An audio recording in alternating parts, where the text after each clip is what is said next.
Hey folks, I thought I'd read a little bit from A Spanish Sunrise, which is my latest release.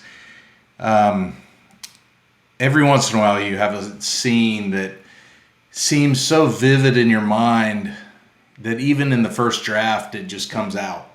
Like it comes out to the point where as you're typing it, hey, this isn't going to take much editing. Like I already see the details in a way that sometimes I don't in a first draft. Sometimes when you're drafting, it's like chiseling away at a rock, trying to get at something to try to get an idea of where you're going.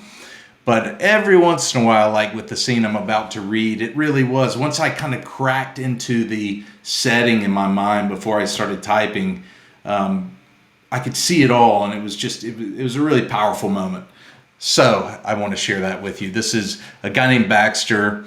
He has a daughter that is struggling because they lost her mom a couple years ago, and he's taken her to Spain on this father-daughter journey. And he's met this woman who loves flamenco music and has driven Baxter to the community of Murcia to see this flamenco guitarist. And Baxter is a musician who hasn't played music in a long time because of losing his wife and depression and stuff. So he's slowly starting to wake up. So they're just getting to Murcia as we get going.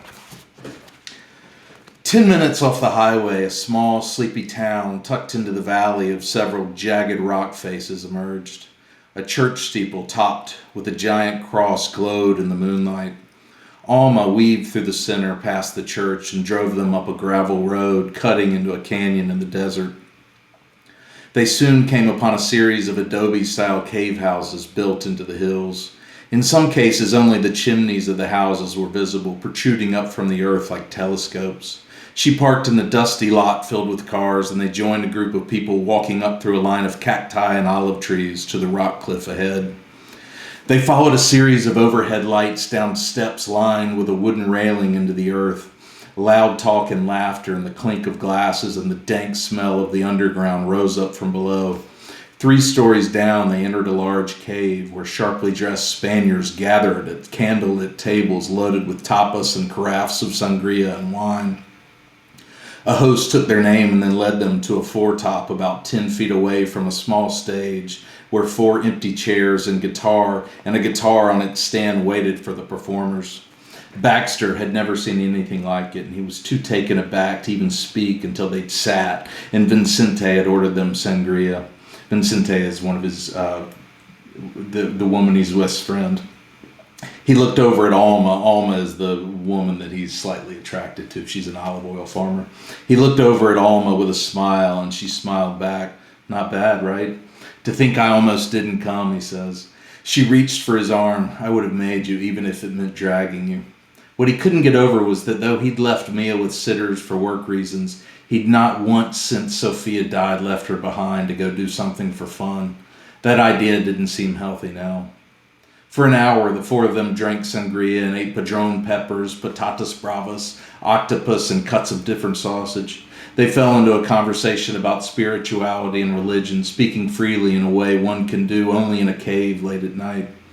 Baxter was on fire and felt young again, soaking up the other's thoughts with great interest before sharing what he'd come to believe himself. As a quiet and collective gasp filled the cave, a dapper man spilling over with charisma weaved through the tables, and Baxter knew it was Javier Martin. Everyone clapped as they noticed him. He climbed the steps of the stage and reached for his guitar. Baxter twisted his chair around to face him, remembering so well when he'd been the one on stage. The guitarist wore black pants and polished black shoes decorated with silver tassels, with a long gray blazer over a black shirt unbuttoned to the bottom of his rib cage, showing a thin gold necklace. Baxter remembered his own wardrobe of worn-out fry boots, blue jeans, and a button-up shirt with the sleeves rolled to his elbows. Martin acknowledged the crowd's applause, and when the cave went quiet, he said a few words in Spanish as he tuned his guitar and arranged the microphone. Baxter unquestionably sensed the duende that Alma had spoken about. The guitarist crossed his right leg over his left and got situated with his guitar. He glanced back at the crowd with a grateful smirk before closing his eyes. Every sound seemed to be sucked out of the cave. And then he opened his eyes, and they were different from a moment earlier. This was a man possessed, and even in this silence, nothing for him but him existed but the music. Baxter felt a desperate need to be sitting up there next to him. Martine began to tickle the strings, and a miraculous sound rose into the air. Baxter was transfixed from the first note. Seconds in, Martine showed impressive chops, flinging his right hand up and down, his left hand moving almost as fast, drawing out melodies and counter-melodies and even rhythm at the same time. It was utterly jaw-dropping. Just when Baxter didn't think it could get any better, a man in a white shirt, black pants, and equal charisma to Martine came from the back, clapping a very strong Spanish beat with impeccable timing. He took the stage and sat down. He stopped clapping long enough to adjust the microphone, but you could see he was in the groove, his whole body moving. When he started singing, Baxter just about fell out of his chair as if the earth had stopped spinning. His singing was like Native American chanting, so beautiful and soul-stirring. Baxter never could have played so well or so deeply, but his thoughts didn't last long because these two men took him away.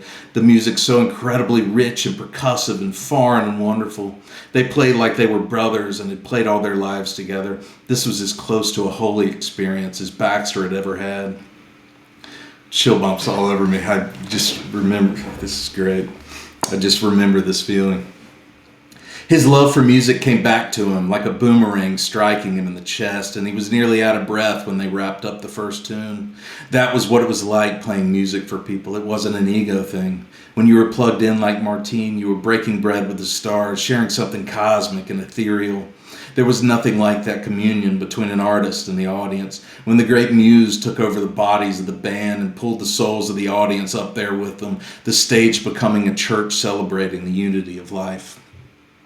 As tears ran down Baxter's cheeks, the audience let out a thunderous applause that shook the very walls of the cave. This was exactly why he'd started playing music in the first place, because for Baxter, there was no place that took him deeper. "Are you kidding me?" he said, leaning over to Alma, who looked pleased that he was so happy. A smile split her lips. "I know." He could see she was equally affected. Baxter turned back to the stage just in time to hear the guitarist kick off another tune, something even more aggressive, foreign melodies raging over foreign beats. Baxter instantly fell back into the music, and he thought he had fallen in love with flamenco, and then this would be a passion of his forever. Not the playing of it, as he didn't think he could ever achieve such mastery, but the listening of it, because he wanted to feel the way he felt right now, bursting with the attitude and audacity and spunk of a Spaniard, his whole core feeling awakened, as if nothing else in the world mattered but this moment, and that there was so much beyond our control and so much out there to believe in. Nothing human could create these sounds, those bold and golden tones, without a higher power flowing through them. And Baxter knew he was in the direct presence of God. This was the kind of music that required a seatbelt for the soul, and Baxter found himself uncaring about going home and about his job and even the money he put into those spec homes. All he cared about was the essence of life, the marrow of it, and he cared about living every moment as if it were his last, just like he'd felt when he'd taken the stage every night with Cactus Road. Cactus Road was his band back in the old days. He'd figured it out, the it being just about every damn thing, and if only Mia could see him now. And then more clapping and all the heads in the cave turned. A woman in a red and yellow dress, her dark hair tucked into a low bun with a side part, strutted toward the cave with more attitude than any performer Baxter had ever seen. A red flower was tucked behind her ear. Chillbunks fired on his arms, as if only the sight of her was enough to evoke more magic in that cave. She tapped castanets with her fingers, and her timing was also superb, and the look on her face was so serious, as if she were living this music like her life depended on it. She stepped onto the stage, and Baxter's eyes lowered to her black shoes, and when she stomped, the whole stage rocked and the cave echoed with the beat of her foot, her face shaking with each collision. The guitarist strummed hard, and the singer clapped and broke into a new tune, and this woman in front of Baxter danced the darkness out of that cave, her hands moving her dress like a matador swung his cape. He'd been teased by the earlier tune, thinking something heavenly was happening, only the start of it. They were in it now, and the music had blasted Baxter out of his chair like a cannon had shot him into the clouds. Her feet hit the stage with such power that he could feel the energy travel over the stone floor and then rush up his legs, making him a captive to her rhythms. He wanted to stand up and shout, to dance or to scream. He'd woken from a dream, and he'd been dreaming since Sophia had died. He'd been protecting Mia in all the wrong ways, and all he had to do was just live, and to live hard and ride the world like he was riding a bucking bull like the old days. And then he turned to Alma, whose eyes were closed, and she was equally mesmerized, and he couldn't take it any longer, and he took her hand. And as her eyes opened, he leaned over and pressed his lips to hers, and the world made sense, and her lips felt like the key to a door that had been locked forever. He felt tears spill out as he pulled away from her and stared into her green eyes that glowed in the twilight of the cave. The musicians played harder, and the dancers stomped, and the bass of her stomping shook Baxter's whole body, and he let out a smile. He kissed her again, and Alma put her hands on his arms and pulled him closer to her. She kissed him this time, and Baxter lost all sense of reality as he dove into her, full on with everything he had. He felt his chest pumping hard and his heart soaring, and he was exactly where he wanted to be, and nothing in the world mattered. Then the woman let out a final stomp, and the music stopped, and silence wrapped her fingers around the cave, extinguishing it like a candle blown out by a gust of wind. Baxter drew in a deep breath and found Alma's eyes, green eyes again, and took one last sip from this moment because he felt fear returning almost as quickly as the silence, and he didn't want to let this go. It was like he'd been falling and okay with the fall, but then all of a sudden comes the tremble of turbulence, and he wanted to reach for something to hold on to. Not yet. Because everything, all of it made perfect sense. And he'd remembered what it was like to live, what it was like to be young and free and open-armed to whatever may come. Thank you.